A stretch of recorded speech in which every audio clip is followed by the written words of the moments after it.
Now we're going to be joined by a distinguished panel, and each of the individuals on this panel has distinguished herself or himself. You know, I think we need hen-self in English, don't you? In sectors that range from industry to regional government, international development, it's a broad and diverse selection. Each of them also has a reputation for speaking their mind, for saying what they think, for taking brave decisions. So as they come up to the stage, I'd like to ask you to welcome them with a round of applause so that they feel comfortable, because then I'm going to ask them a very difficult question. Kind of a sustainability riddle. So let's start. First, I'd like to invite Charlotte Petri Gornicka to the stage, please.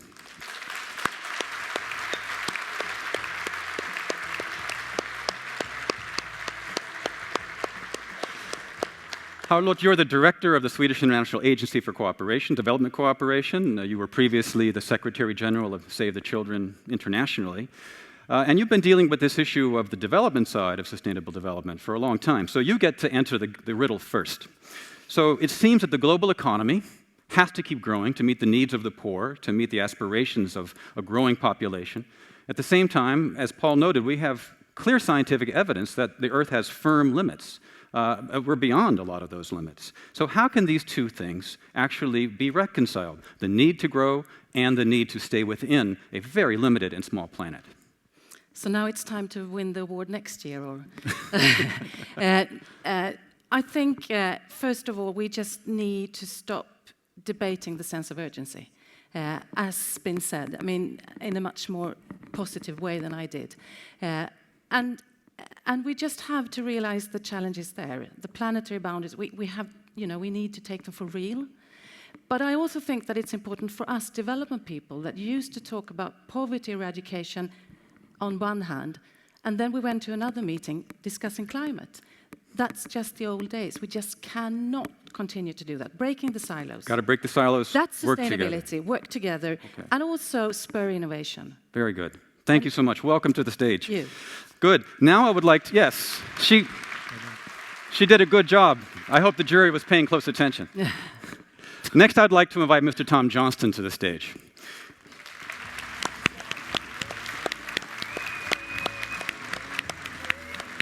Good to see you. Good to see you. Very good. Tom, you're the CEO of SKF, or SKF as we say here in Sweden. You're from Scotland. Yep. You've been in your job at SKF in different positions for 38 years now. Yep. So you have a lot of experience. I'm hoping you can answer this riddle. Planetary limits, the need to grow, how do we balance them? I think, as you say, it is the riddle we've got to face. And for me, I think we've got to focus much more heavily on energy efficiency. And I think we, in the more developed world, have to significantly reduce our energy consumption. And it's possible.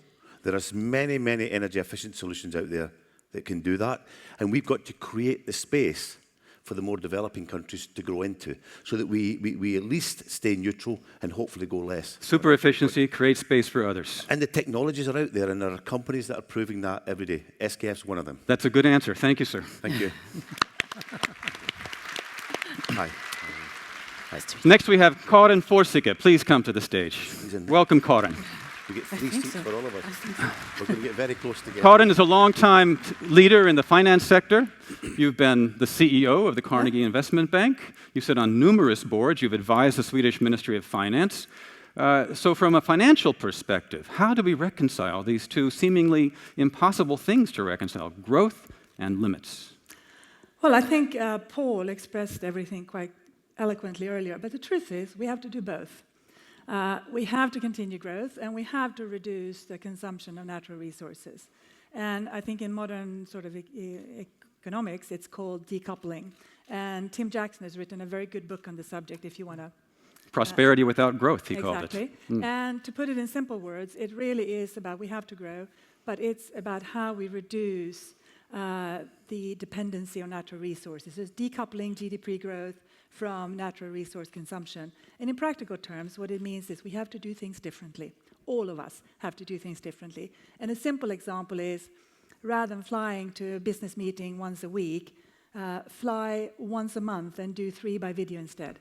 Or things like, rather than throwing out your kitchen that you just bought a new house with it in, and it's perfectly fine, but you don't like the color, do Fix something it. else. fix it or sell it. Yeah. Little things. Or watch An's program and buy something nice on Antikrona. Well, I was thinking about that, For the first time, it felt quite good to be an antiquity standing up here. Yeah. Thank you. Very nice. Thank you, Ann. And the last but certainly not least, Ann-Sophie Lodin, please come to the stage. Ann-Sophie has been, since 2011, the director of, well, you're the director of everything here, in a way, Västergötland.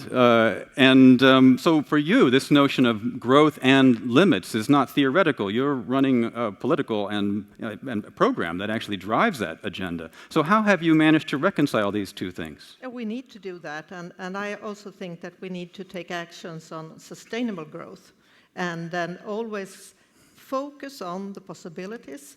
What can we actually do as individuals, but also as organizations or companies that we run? Very good. Thank you and welcome. Welcome to our whole panel. So, panelists, we've got about 20, 25 minutes, and in that time we need to solve all the problems in the world. And we also have to have a deep and probing conversation on leadership with each of you. So, what that means is please think Twitter. So let's keep our conversation brisk and short. And we'll do. First, I'd like to ask each of you a question. Harlotte, we'll start with you. I know you have strong opinions on the role of business and development, and you recently convened, as Paul mentioned, CEOs to work with you. Why did you do that? What was the point? Well, the point was that I know that there is a business opportunity in solving the world's problem. And we wanted to inspire and challenge the opportunity in working together. And you know how we did that? We just said, are we actually going to allow Paul Polman to be the only one on stage? Because I met Paul Polman, I saw you in the development field all the time, and that's a positive thing. But I thought that Swedish values and Swedish leadership, both the way we do development and how companies are being talked about, like Volvo values, IKEA values, and so on, that there was kind of an expectation out there that Sweden should take the lead. And if we could then take a lead around sustainability and leadership, and not around we are leaders in development, we are leaders there and there, let's lead for the challenge that we jointly need to solve. And they wanted that. Good. Tom Johnston, did you go to the meeting? No, but our team were there. Your team were represented there. Yep. Good. Tom, your company, I was very pleased to learn, was working on sustainability very early. You began integrating sustainability into your annual reporting already in 2004. Yep. So some years ahead of Paul, actually. So what drove you to do that? Did you have a personal aha moment? We saw actually back in 2004 that it made good business sense. It really was. Sustainability has always been something in SKF. It's right from our foundation. It was in our values, the same as you had in Unilever. But we saw it was a real business opportunity for us in 2004 to integrate all the dimensions, not just the environmental, but the community, but the employee part into it. That would give us a competitive advantage in the marketplace, but also with our customers and distributors. It became part of your business model It became already. and I think that's an important part of it, and I think that's what Paul's done. Yes. If you don't integrate it into your business, if you don't make it a core part of your guiding light of how you do things, it will be a cost that can be cut at some point in time. Yes. And I think the aha moment for me, actually, from an environmental viewpoint, was attending a seminar at Chalmers run by Christian Azar in 2004. And Christian did a very good presentation, a very alarming presentation on prediction of what would happen from an environmental viewpoint. And from that, we formed a small group of young people in SKF to say, what can we do about this? And from that, we came up with our strategy, which is called Beyond Zero, which is similar to what you were talking about, Paul, which was, on one side, how do we reduce the negative impact we have on the environment? At the same time, how do we bring products and solutions to our customers that improve the positive impact, help them reduce their negative impact? And we combined these two, and we launched it to the organisation in 2005. And I think that you just made John Holmberg from Chalmers University very happy by noting that this was a key moment for you. Thanks, Tom. Karin Forsicke, you have a long career in the finance sector, from running the trading floor You've been a trading floor manager. You've turned around bleeding companies to make them profitable. How is it that, now when we think about the finance sector, I have to say that we don't usually think sustainability immediately. So how is it that you have emerged as a strong spokesperson on just those issues? Well, I mean, I think it's just the right thing to do. And I think, for me, I reject the notion that there is a conflict between doing good business sustainably and being profitable. Agreed. It's actually the other way around, and I think that's a misnomer out there that we need to change. It is actually the most financially beneficial way to run a business. It's about being sustainable. I also have some questions around sort of I get concerned about the word sustainability because I'm worried that labels very often get associated with fads, and I want to make sure it's something that just is business as usual.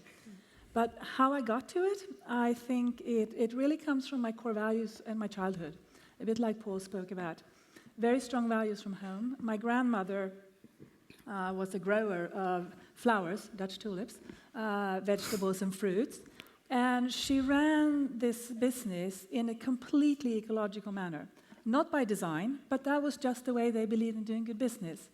So I learned from a childhood that the importance of the ecosystem, the value of every little critter has in that system. And so I got that from when I was young. My grandmother was also a very successful businesswoman. She always sold her produce and flowers every day, sold out at the best prices. She would have been a good award winner candidate, it sounds Yes, she like. would have. But it was because of trust. People trusted the quality of her product. Yeah. That's what she had so that's what I was grown up with. Okay. Then if I move on so that's my core value. Second part of it is, I think it's experience. Having spent more than 30 years in financial services, and this is a very important industry. It's an industry, it's the oil in the machinery. For any well-being society, we need to have a strong financial system. I've unfortunately seen this industry from many different parts. It's also an industry that has destroyed more value than I think any other industry. I have seen the destruction of unsuccessful mergers and acquisitions. The majority of them never deliver the value you think. Secondly, the number of socially completely useless products that's been sold to society by the industry. I mean, there's just value destruction that is hard to take. I get it. You have a personal passion about waste and doing things the right way. Yeah. So I think with that experience, coupled with my core values, and wanting the financial services industry to be an industry and a force for good. So I think that, and I take the third thing, which is I think is personal maturity. As you learn and you grow and you become more secure in your own values, you're also more safe in taking those difficult decisions, and you don't need to go along with the crowd. So I think it's those things. It's core values, it's experience and maturity. And to me, it's just the right thing to do. Thank you, Karin. Very good. Ann-Sophie Lodin, in some ways, Very good. Right. Ann-Sophie, in some ways, I think you run the most complicated business of the five people on the stage now. You are the leader for 50,000 employees working in healthcare, education, even the opera, for goodness sakes. How do you lead such a diverse group of people towards sustainability? So what we have in Västra Götaland is a very clear vision. We want to create a good life for the inhabitants and the residents of Västra Götaland. And that, of course, includes very, very clearly sustainability, environment issues of different kinds.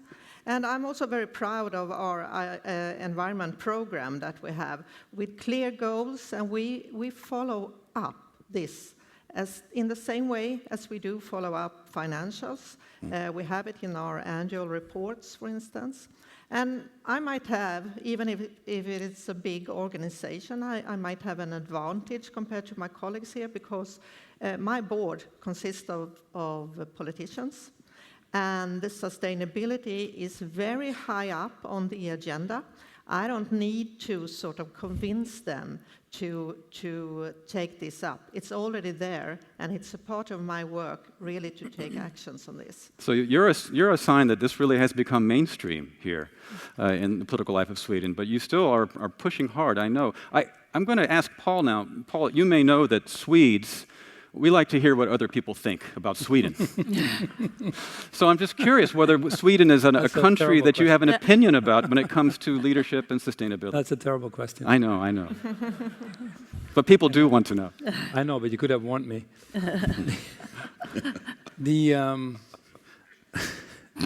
The Dutch and the Swedes probably didn't start off on a good basis. In 1628, with King Adolphus, we gave you a ship that only went 1,800 meters. Yes. And then we quickly ran away, because in those days you probably got beheaded if you didn't deliver. But the relationships between our two countries are probably the longest ones, 400 years or so, and I don't think that's a coincidence. I think we have a lot in common.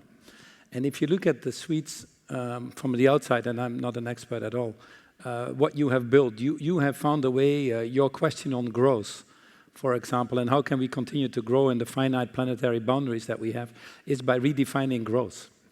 And you have redefined growth. You have looked at quality of education, quality of healthcare, quality of air, and you have created a GDP plus, if you want to.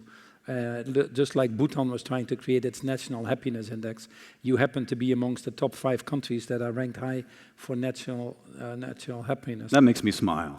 And yeah, the Dutch are slightly higher than you are, I may. Oh. The Norwegians, Danish, Swiss, Dutch, and then the Swedes. So you just made it in the top 5. But it is an honor to be on that list, because you take care of a broader. There will always be issues in any society, but you take care of a broader definition of GDP.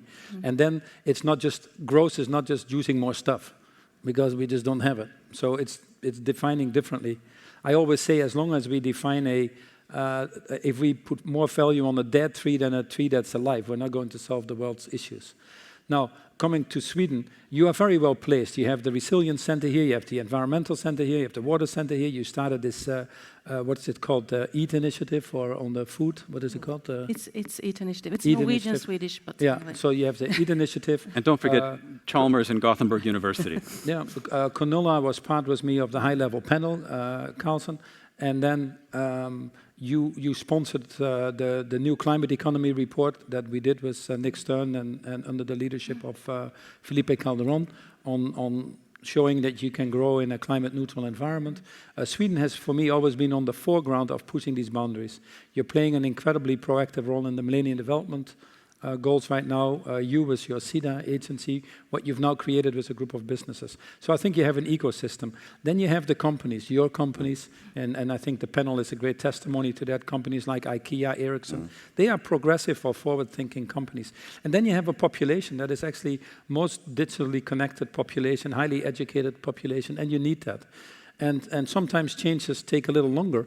But we are getting now to the point in the world that we cannot afford that time anymore. So even in Sweden, it took a long time. You've had times in history that you look back and say, how could we have done this? But you have now shown that you can grow responsibly. You're a country that since the mid-90s has grown 40-50% in GDP, but you've actually reduced your carbon by 30-40%. You're actually, like Denmark, have decoupled. You've done the Unilever Sustainable Living Plan in action. So you show it's possible, and as a result, I think you're punching above your weight. But with the Swedish modesty, because your modesty is built into your culture, you don't like to speak out sometimes as forcefully as you should.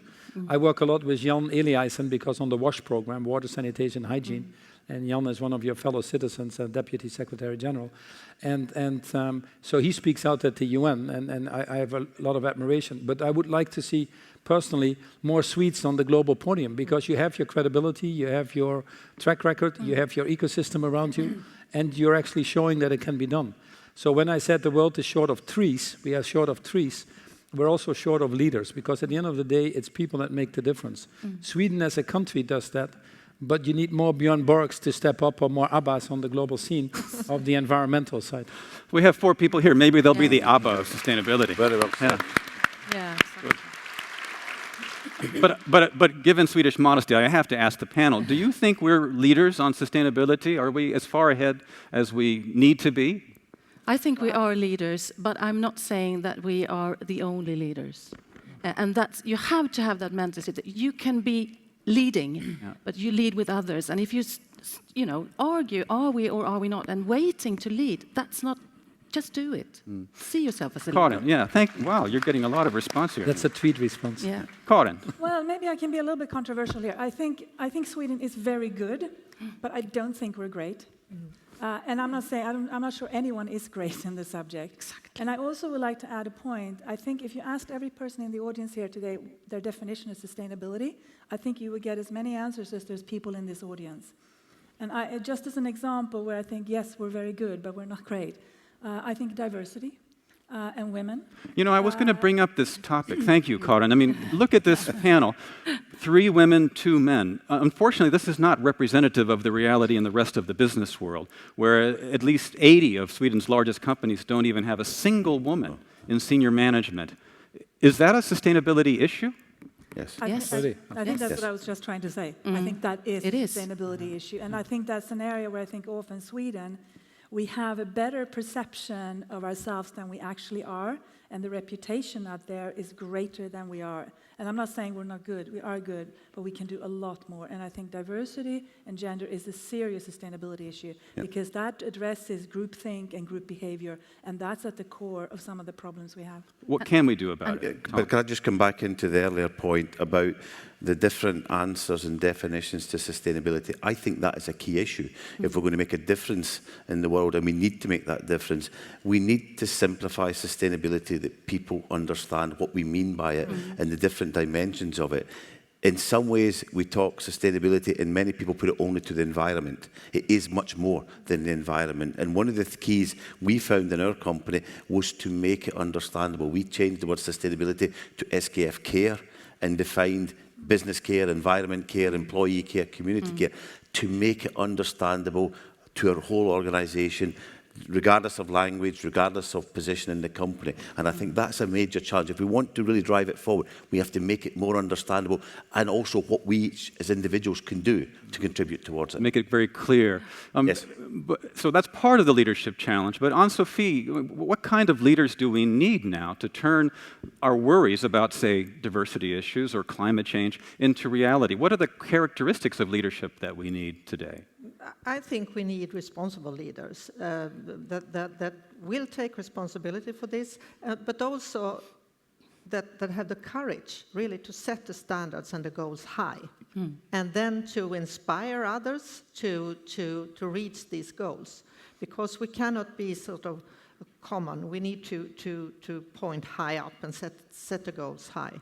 Raise the bar significantly. Absolutely. What else? What other qualities? Karin? Well, I would like to say, I think one of the greatest assets this country has is something called trust. I think, and I don't think we really understand the value of that trust when you live here. You can just compare it to anything. Buy a house here compared to the US. Here is a 2-page formula you print off your computer. In the US, it's 5 lawyers, 2 accountants, and this much paperwork. That's the difference in trust. And I think that trust also permeates our whole society. I think it's something we can build on, and we could certainly make use of it and really become a leader in sustainability. But then we need to decide we want to be a leader, and that takes fire in the belly. Fire in the belly. And I think Paul said it very well. I think we are very modest in Sweden, and we, being a Scotsman in Sweden, we are very modest in Sweden. We don't stand up enough and really stand on the parapets and push for this, because we're doing a lot of good things here. We may not be great, but we're doing a lot of good things, and I think we should stand up and push it much, much more. You know, one of the issues with sustainability is that we all know that time is running out. Yeah. That's true for our panel as well. So we have to live within our limit of time. So I'd like to bring one more question, then we'll have a closing. All of you are facing a lot of uncertainty as you deal with leadership, and uncertainty around the issues of sustainability. When you look out into your crystal ball as a leader, what are you most sort of concerned about or obsessed with? You can't sleep at night because you're thinking about that question. What would it be for you? I think for me, I heard a quote when I was at a meeting, the Farm to Fork Summit in USA, that said, "We are the first generation to know about climate change and the last generation to do something about it." And I think that is a worrying factor, but I think it's also a huge opportunity for us if we stand up, if we address it. And I'm more optimistic that you are seeing it coming up the agenda. And I think the recent declaration by the US and China is a good step in the right direction. Now we need to take it from words to action. Yeah. But I think it's becoming higher up the agenda. And I share Paul's, I'm optimistic as well, Paul, and I think that I share that for going forward to Paris. But it's that urgency that Charlotte was talking about. Yeah, and I wake up every morning thinking about how can we turn this skepticism between countries or business versus development.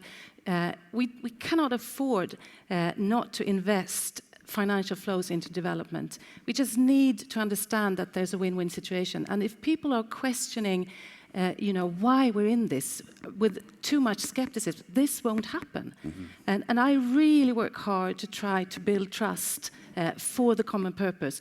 But it's difficult, so that keeps me really alert. We need to accept where we are before we can go further. Yes, Anne-Sophie, what keeps you up at night? I think it's very important for us to bring in the young people now that we have, sometimes without education or without a job.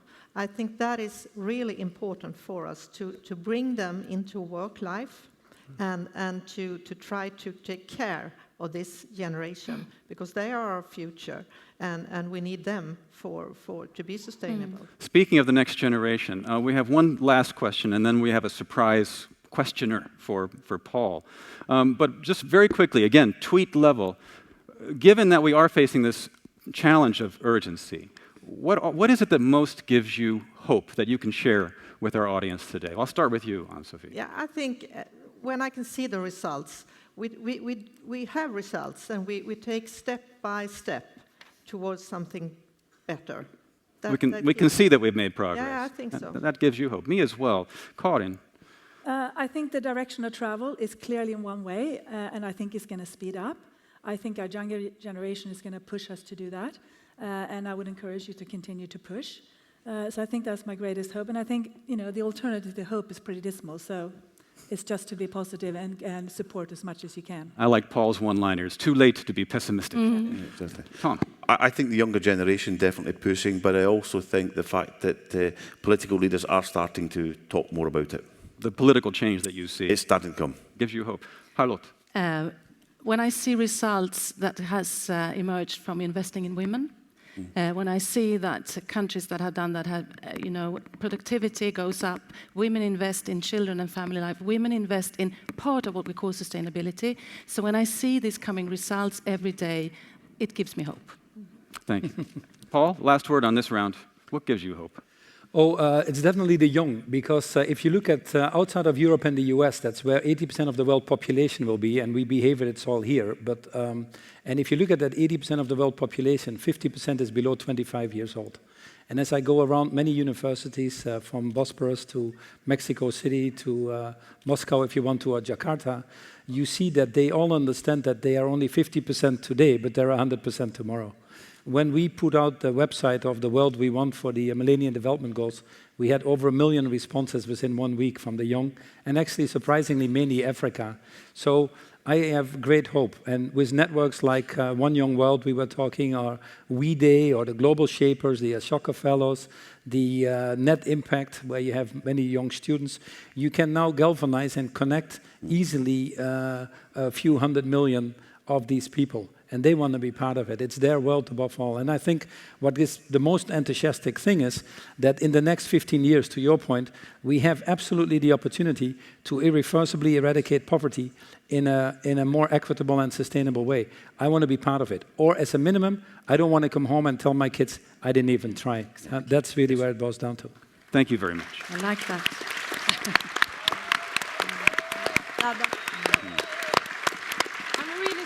I'm really sorry to interrupt. Do you hear me? Yes, I'm really sorry to interrupt you, Alan, and the panel. But there has been a meeting here in Gothenburg about tomorrow, the future leaders of tomorrow. And the issue was sustainable leadership for the future. And what they all agreed on was that very shortly, it requires compassion, commitment, courage, and cooperation.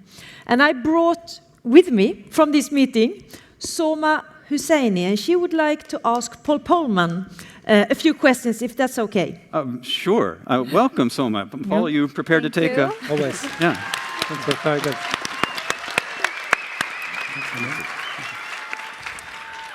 Hi, Paul. Hi, panel. We young people want you as leaders to engage more with us in working for sustainable development. Are you willing to do that? If so, how would you do it? Yeah. Well, first of all, it's wonderful you're here because you followed the last question, so it could not be more appropriate. Young people should be part of this panel, so I'm delighted you're here. And as I said before, I spend a lot of time myself on trying to reach out to young, but enable them, connect the networks, making them part of the movements. I think you're very well placed, and I was just writing down your 4 points that you came out with, which actually goes also to the discussion of women and leadership. Purpose, you need purpose, and be driven by purpose, and young people have quite a purpose that we are sometimes surprised about. You need to be driven by the longer term, you have a longer term vision, and you need to be driven, as you said, by cooperation. You called it partnership or something. The good news I also have is that if you look at purpose, long-term, and partnership, these are values that actually are easy, they come easier to the female than to the male. So I'm not so worried about the issue of diversity. I think it's also going to be looking forward, the decade of the female. Interestingly, if you look at the biggest cooperation efforts that are happening in the World Food Programme, Earthring Cousins, Helen Clark on UNEP, Christiana Figueres on the climate change, and I could go on and on. The biggest efforts that are happening now that are going to make a difference in the world are already actually led by women. But having said that, our job is to be sure that in everything we do, like the UN Development Goals, the climate change agreements, which are now important, and some other things we're working on, that the young people have a seat at the table. Absolutely a must. Absolutely a must. Soma, you had a follow-up question. Thank you, yes. It's great that you as leaders are working for sustainable development, but we need more leaders like you. What are you doing to get more of your colleagues in leadership to follow your example? Good question. More there are a lot of leaders, and I think you see a lot of them here on the panel, and undoubtedly a lot of them in the audience. So we need to celebrate more people who take courageous action, because the forces, when you have change, because we need to change, as you rightfully say, the forces against change, even if they're the minority, will always get the majority of the voice, because they are afraid that their model is obsolete, which you see with a lot of industries now that are carbon-based. They fight climate change. Yes. Or a political order, when they are in power, they want to stay in power. So forces of change are getting a lot of resistance. Newspapers dwell on that. So we have to create an environment where people can feel confident to be courageous. And as a result, we have to encourage people to do that, sometimes together, sometimes alone. But we try to, pull people down too much.